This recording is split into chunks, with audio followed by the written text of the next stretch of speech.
Donc l'idée avec cette table ronde, c'est qu'on va justement explorer cette dynamique entre quand est-ce que l'on se dirige vers une utopie, quand est-ce qu'on se dirige vers une dystopie. En fin de compte, de quoi on parle quand on parle de l'utopie ou de la dystopie?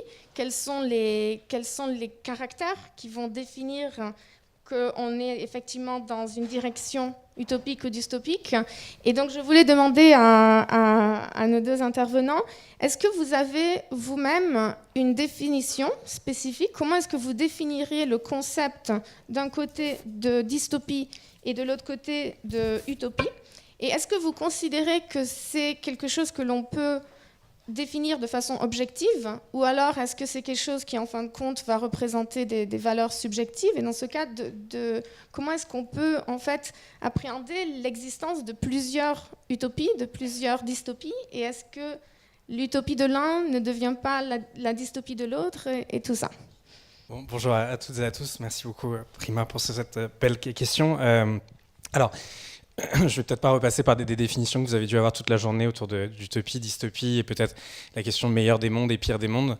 Moi, ce qui m'intéresse beaucoup dans ta question par rapport à la question de l'objectivité et de la subjectivité qu'on peut porter sur ces mondes, c'est de considérer presque le monde dans lequel on vit aujourd'hui et de se rendre compte qu'en réalité, il y a un courant de pensée qui va qualifier notre époque de nouvelle renaissance, de considérer que l'accélération des nouvelles technologies nous permet d'accéder à des futurs meilleurs où l'on serait tous créatifs et libérés de nos tâches répétitives et pénibles de machines. Donc un peu une sorte de renaissance numérique. Et de l'autre côté, on a une autre école de pensée, sans doute plus empreinte d'une réalité liée à l'extinction, qui nous dit qu'on connaît ce que James Bridle appelle The New Dark Age, une nouvelle sorte de retour de l'âge sombre, parce qu'en réalité, ces nouvelles technologies, on les maîtrise mal, on a pu le voir dans la journée avec les différentes présentations, et laisse la voie à une forme de nouveaux genres de croyances, d'explosion des superstitions, des théories du complot et tout ça.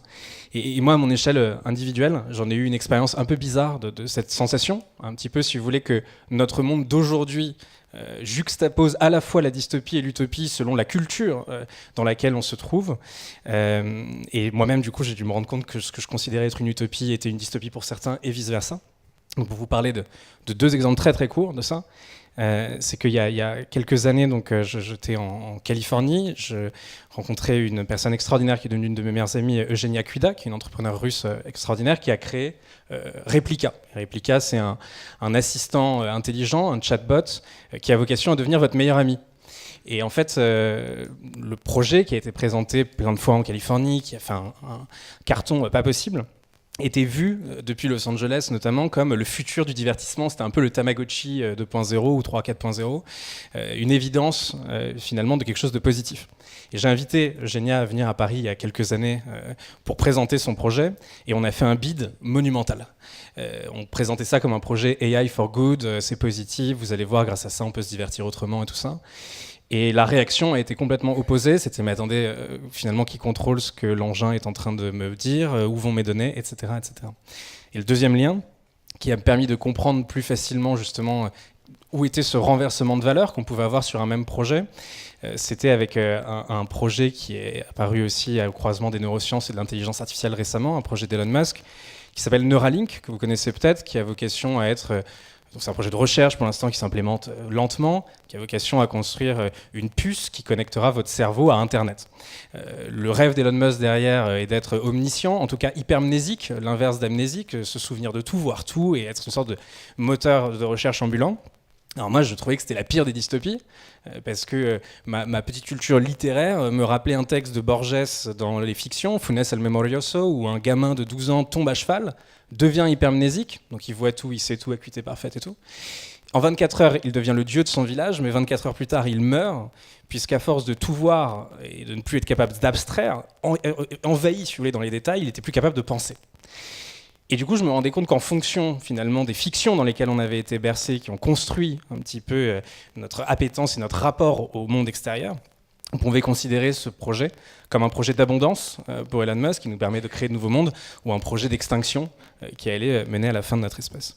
Et donc moi, c'est dans cette contradiction que je trouve très intéressant de travailler l'utopie et la dystopie toujours ensemble, dans sa subjectivité, et justement pour nourrir un débat qui est éminemment humain et que je suis content d'avoir avec vous aujourd'hui, en particulier avec Mathieu. Merci beaucoup de me recevoir parmi vous et de conclure une riche journée. Pour moi, l'utopie et la dystopie, c'est des histoires qu'on se raconte, dans les deux cas. Mais ça ne parle pas à la même partie du cerveau. La dystopie, ça parle plutôt au cerveau reptilien, là où l'utopie, pour moi en tout cas, ça parle plutôt au préfrontal. Et le préfrontal, c'est là où se loge l'imaginaire, et c'est là où, dans l'histoire, puisque vous l'avez rappelé, je suis historien, on a convoqué les forces pour dépasser des conditions qu'on pensait inextricables. Donc, utopie et dystopie, c'est des histoires qu'on se raconte dans une civilisation formée d'humains fabulateurs, et on a toujours avancé dans notre humanité en se racontant des histoires. Et ça tombe bien parce qu'il manque, à mon avis, un grand récit d'un futur qui donne envie d'aller vers lui, plutôt que nous dire et nous augurer tout ce qui ne va pas arriver si jamais on ne change pas. Ça, c'est la grande vertu de l'utopie. Puisque tu parlais de la Renaissance, il faut se rappeler qu'à la Renaissance, les gens de la Renaissance, il y avait certainement Léonard de Vinci qui déambulait en France, mais il y avait aussi la Saint-Barthélemy, et c'était une période de crise profonde, de remise en question énorme et de violence extrême. Et que la Renaissance est une construction a posteriori. Quand les modernes sont rentrés dans leur époque, ils ont dit entre nous et l'âge sombre que représente le Moyen-Âge, il y a une zone de métamorphose qui s'est installée, et on a magnifié ça. Mais du temps vécu de la Renaissance, c'était les deux. C'était la dystopie et c'était l'utopie, et on y reviendra, c'est une affaire de volonté que de passer de l'un ou dans l'autre. Et donc en gros, il y a un peu cette impression, donc on parle quand même de quelque chose qui est extrêmement culturel. Donc l'utopie, donc est-ce que l'utopie par exemple de Silicon Valley, qui pourrait sembler pour un Européen complètement une dystopie, et donc quels sont d'après vous, d'un point de vue donc européen, quels sont les éléments qui en fait vont faire si que quelque chose, donc notamment prenons l'exemple du réseau social puisqu'on est dans ce panel, donc un réseau social, la capacité en fait qui est une infrastructure technique, donc la capacité de communiquer les uns avec les autres, d'échanger des informations. Donc c'est une nouvelle technologie qui est introduite. Cette technologie qui, en fin de compte, la même technologie va pouvoir être traduite en des narratives différentes. Elle peut être traduite dans une narrative utopique, notamment que tout le monde va pouvoir communiquer les uns avec les autres. Elle peut être traduite d'une narrative dystopique que tout d'un coup, il y a cette surveillance généralisée, ou le social credit, etc. Donc, comment est-ce que vous, par exemple, pour donner des exemples, donc comment est-ce que vous interpréteriez l'utopie d'un réseau social pour contrebalancer justement ces narratives qu'on entend toujours aujourd'hui sur Facebook et sur le social credit chinois? Ouais, je crois que sur le réseau social, une des beautés peut-être d'une vision originelle qui était peut-être liée même à la vision d'Internet en tant que réseau distribué qui allait peut-être finir par voir le monde comme une succession de connexions neuronales où on allait pouvoir se connecter les uns aux autres pour enfin faire émerger un village global et une intelligence réellement collective. Je pense que cette image, cette fiction qui vient peut-être d'une vision connectiviste du monde, assez libérale, a permis le déploiement de gigantesques plateformes telles qu'on connaît aujourd'hui. Et je crois quand même que c'est effectivement né d'une vision extrêmement positive et avec un soubassement utopique certain qui a vite tourné à la dystopie. Je pense que c'est aussi ce qui est intéressant dans ta question, le lien du fait que finalement, et c'est un peu mon point de vue, qu'une utopie, en fait, dans son caractère fixe, permanent, statique, peut très facilement retomber dans la dystopie, ce qu'on connaît aujourd'hui avec ces cas des réseaux sociaux. Et donc les usages plus dystopiques, je ne vais pas les énumérer, je parle trop, mais on les connaît, on les vit au quotidien. Je pense qu'il y avait un soubassement utopique. Ouais. Puisqu'on parlait un peu de la Renaissance, on peut aller un peu plus loin avec la philosophie des Lumières. Moi, je pense que Diderot d'Alembert, ils auraient kiffé notre période. Ils auraient kiffé pouvoir communiquer avec d'autres Diderot d'Alembert, pas seulement occidentaux, certainement indiens, néo-zélandais peut-être. On aurait peut-être fait l'encyclopédie en, un mois. On l'aurait fait de manière beaucoup plus polymathe. On l'aurait fait avec un esthétique, un service du beau magnifié. On aurait fait plein de choses. Donc je pense qu'il y a quelque chose de cet ordre-là. Aujourd'hui, actuellement, vous pouvez relire des incunables qui était dans la salle des manuscrits occidentaux de la BNF, complètement obscur, et il fallait être plus qu'élu pour le trouver. Non seulement vous pouvez le lire, mais hier, l'Institut de France a mis en ligne l'encyclopédie Diderot d'Alembert, c'est pour ça que j'en parle. Et en plus, si vous voulez la réimprimer, vous allez au PUF et vous pouvez réimprimer des incunables. Enfin, il y a quand même un côté démiurgique pour ceux qui aiment un peu l'histoire assez incroyable. C'est aussi ça qui nous est offert. Et évidemment, il y a beaucoup de bruit. Et tout l'art est justement de se faire un petit peu quelques sons, quelques tessitures intéressantes dans un bruit ambiant. Mais c'est peut-être le lot aussi d'un outil qui a été donné à tous sans forcément avoir pris le temps de l'appréhender vraiment. Ok, donc pour continuer donc, sur cette histoire des narratives, et là j'espère qu'on aura un peu de controversialité sur le panel, d'une certaine façon, si j'essaye d'interpréter vraiment au premier degré ce que vous dites, c'est qu'il y a donc des histoires utopiques qui vont permettre le développement de certaines technologies, donc notamment l'Internet, les réseaux sociaux, aujourd'hui avec la capacité, on va s'augmenter et tout ça. Donc on a besoin d'une certaine façon de ce discours utopique pour justifier le développement de certaines technologies. Et pourtant, il semblerait qu'au fur et à mesure qu'on avance vers ces utopies, on commence à se rendre compte que ces utopies se transforment dans des dystopies. Et donc, et c'est là la question controversiale, surtout pour Mathieu, est-ce que, en fait, ma première impression, c'est presque de penser que l'utopie, c'est un outil que les acteurs qui justement veulent prendre une forme de contrôle vont utiliser pour manipuler les individus à penser que cette technologie va être utilisée pour leur bien et en fin de compte, de façon sous-jacente ou ensuite se transformer dans quelque chose qui en fait n'a rien à voir avec l'utopie qui avait été garantie, alors qu'il semblerait que le discours de la dystopie est plutôt un discours qui va être orienté vers la protection des individus, puisqu'on va essayer de leur faire peur, on va essayer de les avertir du potentiel danger de façon qu'ils puissent se préparer. Donc, et je sais que tu n'es pas d'accord, mais il y a quand même une impression que l'utopie peut servir comme un outil qui va en fait aller aider les gens qui veulent implémenter leur propre dystopie aux dépens des individus. Donc, qu'est-ce que vous en pensez sur ça ? Mais j'en pense que la dystopie, c'est pareil, c'est instrumental de la même manière. La CIA nous sort des rapports de plus en plus noirs sur le monde parce que c'est des marchands d'armes qui vous offrent la possibilité de vous défendre. Donc c'est normal de dire que le monde est plutôt en offensive et plutôt à l'attaque. En fait, le scénario prospectif, si on fait un petit peu de la prise de distance par rapport à l'utopie et la dystopie, en fait, on a plein de scénarios de possibles au pluriel. Il y a des scénarios tendanciels, on projette l'existant. Il y a des scénarios noirs, la dystopie. Il y a des scénarios de rupture, un petit fait qui, s'il arrive, ça change tout. Et il y a les scénarios dits souhaitables, qui, à la différence des trois autres, vous allez à la destination que vous voulez voir advenir un certain nombre de choses et vous faites du backcasting pour voir tout ce qu'il y a à activer pour arriver au futur que vous souhaitez. Et généralement, on est plus enclin à parler d'un futur noir, d'un futur sombre, pour activer cette partie-là, qu'un futur qui nous donne envie d'aller vers lui. Pourquoi ? Parce que ça prend plus de temps que de se trouver, vous 3, vous 4, vous 500, à dire qu'est-ce qu'on veut pour le futur. Il est bien plus facile de jouer avec l'existant et d'essayer de tordre la réalité. Et donc, c'est plutôt une question de volonté. Qu'est-ce qu'on fait de tous les possibles qui nous sont légitimement mis devant le nez ? Et entre nous, le futur souhaitable ou le futur noir, il est aussi plausible l'un que l'autre. L'un est une affaire de non-volonté et l'autre est une affaire de volonté. Et donc, ça nous interroge profondément ce qu'on va faire de demain, qui est, à mon avis, profondément ce que l'on va en faire. Et ceux qui vous disent l'inverse, c'est ceux qui veulent vous manipuler, qui vous parlent d'utopie autant que de dystopie.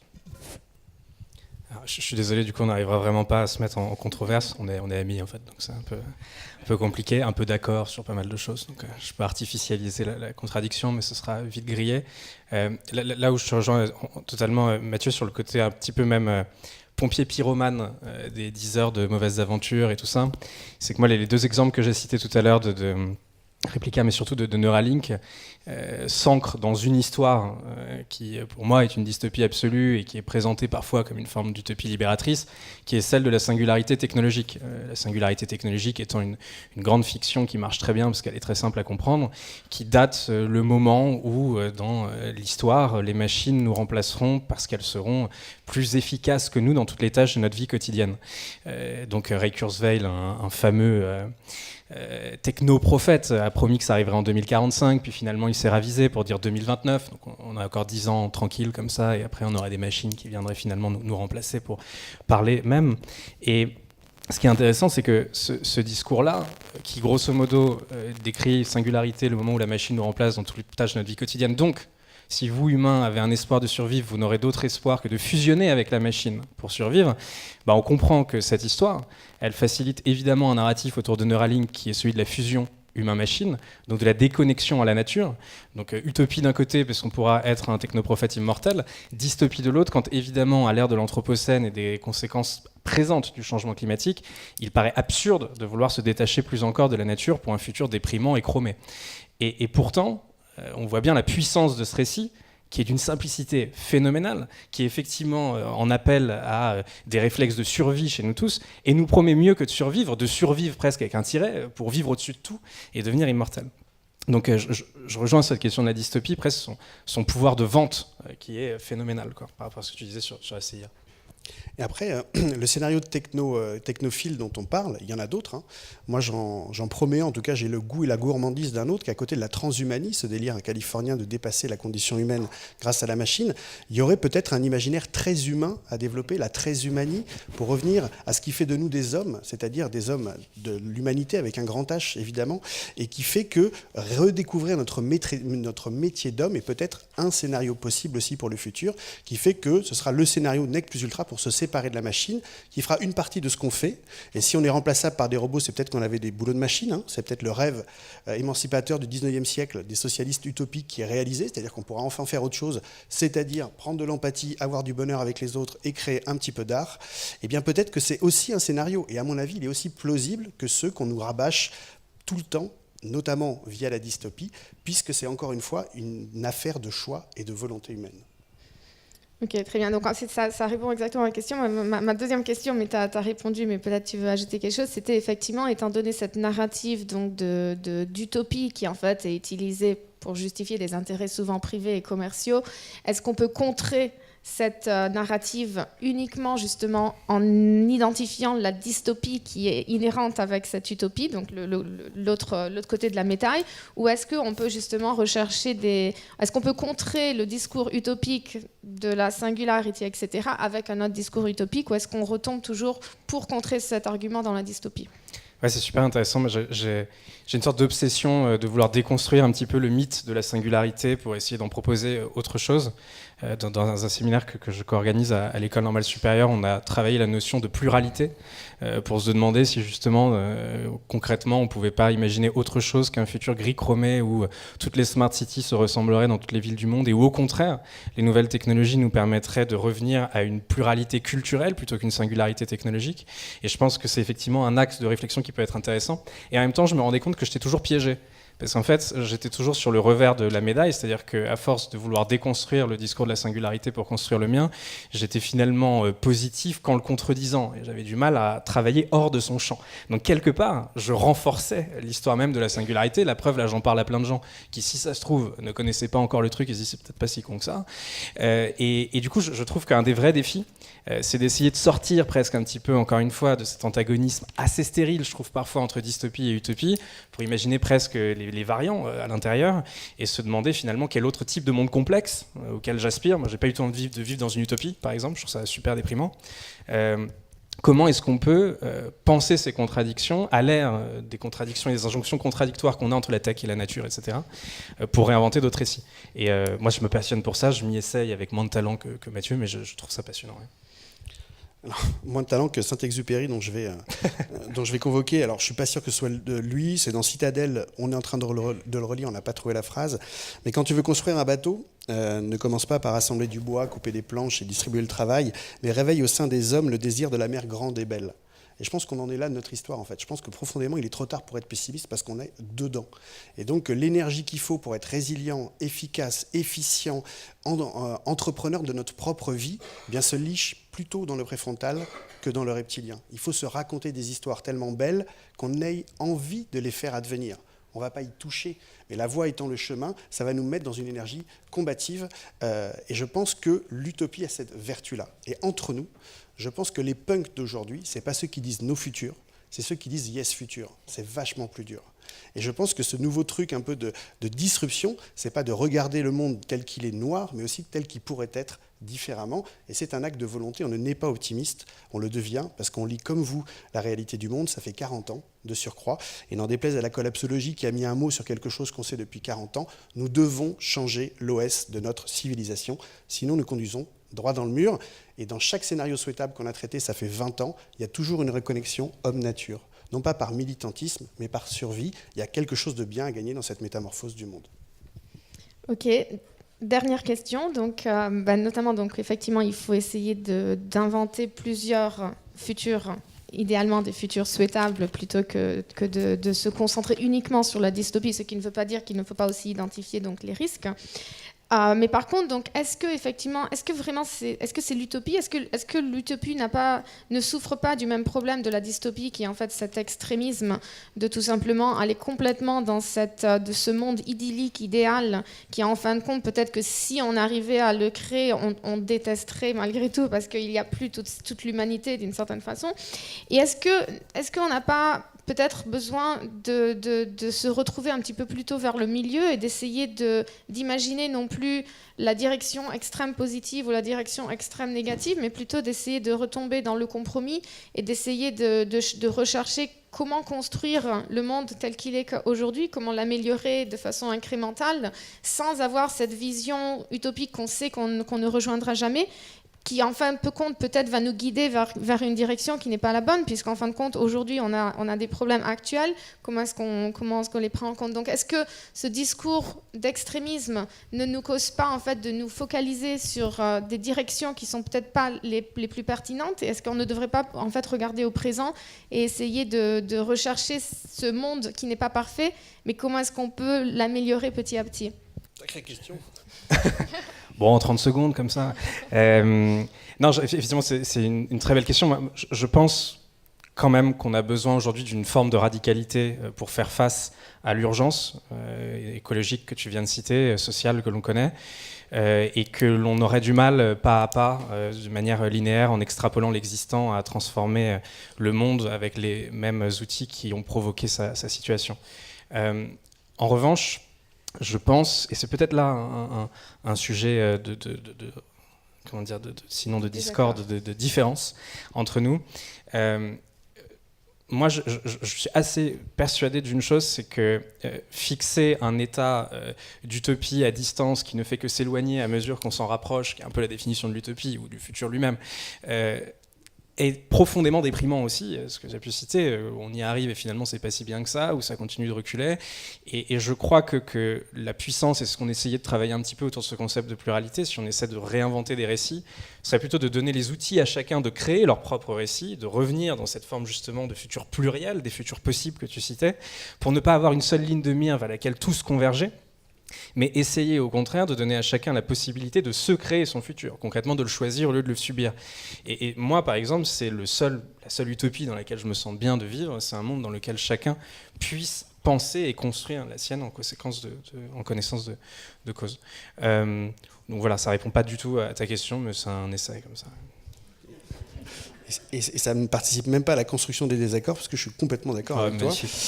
Désolé. Hein. Non, bien sûr. Moi, j'ai juste une bonne nouvelle, j'en ai plein, mais là, j'ai 1 minute. C'est que dans le monde qui vient, cette postmodernité dont on aura trouvé le nom quand on l'aura construite, eh bien, il y a de la place pour de la découverte autant que pour de la redécouverte. Il y a de la place pour Elon Musk qui veut faire réatterrir des fusées, mais il y a aussi de la place pour Pierre Rabhi, qui nous rappelle des choses qu'on a oubliées. Nous qui étions hors sol pendant ces 30 glorieuses, nous qui avons eu l'illusion que le système qu'on a mis dans les années 60 pouvait perdurer encore 1000 ans, ce système qui a été pensé pour 450 millions d'individus qui avaient les ressources de toute la planète. On est 9 milliards en 2050, il va falloir partager. Donc il faut changer le système. Et donc, ce que nous offre et partage Pierre Rabhi, c'est qu'on redécouvre un certain nombre de choses qu'on a oubliées. Pour nous, c'est profondément de l'innovation, mais c'est un retour vers l'essentiel. Et je crois beaucoup à cette convergence-là, revenir un petit peu à l'essentiel. Et cette connexion homme-nature, et pour moi, fait partie de cet essentiel et de cet art de vivre qui est peut-être le projet politique qui nous manque. Voilà, donc on conclut. Je conclus avec, je le fais moi comme ça, on le fait en 30 secondes, avec un petit point très important que Mathieu m'a dit, qu'effectivement par rapport au courage, c'est-à-dire que c'est souvent, ça demande beaucoup plus de courage de parler d'utopie, parce qu'on peut se tromper, alors que quand on parle de dystopie, si on se trompe, tant mieux. Et donc, pour conclure, j'aimerais bien justement qu'on s'encourage, qu'on s'auto-motive à essayer justement d'être plus courageux et d'essayer de discuter et de réfléchir plutôt vers l'utopie que la dystopie, en sachant que même si on se trompe, au moins on aura quand même un petit peu avancé plus vers la bonne direction. Voilà.